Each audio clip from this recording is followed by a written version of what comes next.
Well, it doesn't seem too daunting for Rajasthan in the back 10. They need just a smidge over 8 runs and over, and they've got 9 wickets in hand. But I think it's safe to say that it could have been even easier because the first 10, well, just 66 of them. Jaiswal, good for them, has got into some runs. He has looked a little stuck sometimes, not the kind of power play that he would want. But on the other side, Tanush Kotian, who was paying way above his pay grade. That's what I've heard in like CIA and FBI movies, right? This is above your pay grade. He's only played, the highest he's played is 4 at Ranji Trophy, and he's never played above 8 in a T20 game. But trust Rajasthan, who bloods young talent, to throw him in the deep end. Yeah, well, it remains to be seen if it's been a good move or not. But he did look a little bit out of depth, didn't he? Yeah. And perhaps they could have said, go in there and really throw caution to the wind, just have a full attacking approach. But he just looked like he was caught in two minds, whether to really be up there to launch or to play a sensible innings.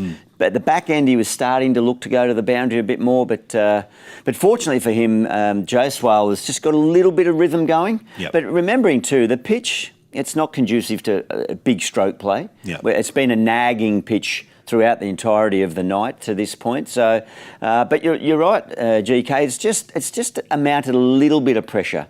We'd have to still expect that Rajasthan, with their batting depth and the form that they've got, will close this out and get it done. But it's an important phase now for about 3 or 4 overs. Just make sure they keep some momentum going. The good thing that has happened is, for Rajasthan fans, they are now completely convinced that Yashasvi Jaiswal's contract allows him to bat outside the power play as well.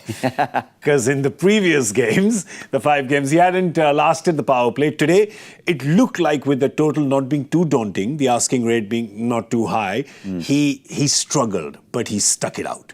Well, that's right. He's hasn't done anything too extravagant. He hasn't tried to get too creative. So everything that Dooley and we all spoke about pre-game, about just buying a bit of time, and that might be the fact that it's a 140-odd total, not a 170 or 80, that just in his mind has just slowed things down. So the proof will be in the back 10 now, and hopefully he can go on and close this out and end up with a 70 not out or 80 not out or something, and really launch his campaign into the second half of this tournament. And, of course, be a big plus for Rajasthan, because they've got runs pretty much out of everyone else. So he's the only kind of missing link. So if they do that as well, geez, the opposition bowlers will fear them even more. Let's look at what the Punjab bowlers have done today. Liam Livingstone got the only wicket, so he's proving his worth with the bat and the ball after coming into the team, missing a couple of games because of injury. Sam Curran, geez, he was so tight, man. He was tighter than a T-shirt 2 sizes too small for you, especially in the first over. You bowl an over in the power play, you give away just 2 runs. So that was good.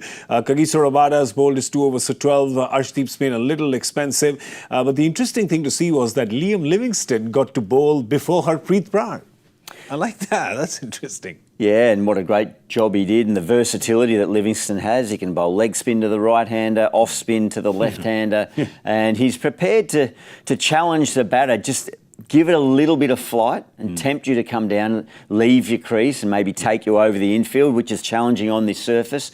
But he's got really good control for, you're not going to call him a part-timer. He's a bit more than that, but he's not a full-time spin bowler. So, I think as batters, sometimes against bowlers like that, you think, well, here's an opportunity, and you just loosen off a little bit. But he's got some fine skill there, and you can see by the stats that he's posing an issue, how Sampson plays him, who's really improved against spin with that strike rate in the last 4 or 5 seasons. So that'll be a nice little match-up to see where this game goes. Yeah, well, Livingstone's medium to well done, somewhere in the middle, right? Somewhere in the middle of that.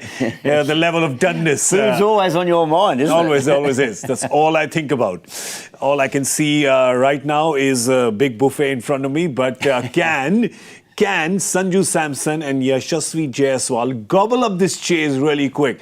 They look at the win. I know the first thing is to go for the 2 points. But with 69 required now in the back 9, you'd think that being in the kind of form they are, 8 points out of 5 games, they'd say we have to finish this, and let's look at finishing in the 18th. That's not overconfidence, that's actually cautious, because you don't want it to go to the last over. Maybe not the last over, but I think just bank the 2 points.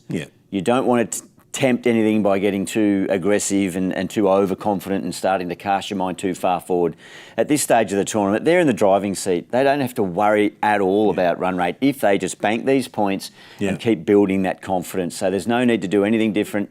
Again, that opening option of Kotian, they had to put someone up there because Butler wasn't there, and we all sort of went, okay, it doesn't really matter.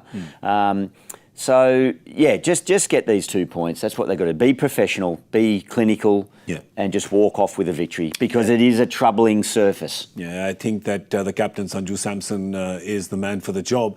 And they have Rian Parag, Robin Powell, Shimron Hetmyer, and Dhruv Jurel to follow. So with that kind of batting lineup, don't think that Punjab's ending up with these 2 points. It's going to be Rajasthan's. It's just a matter of when they finish it. All right, but whenever they finish it, we're going to be here with Cricbuzz Live. So do join us then. That's all we have for the Comm Box. Thank you for watching.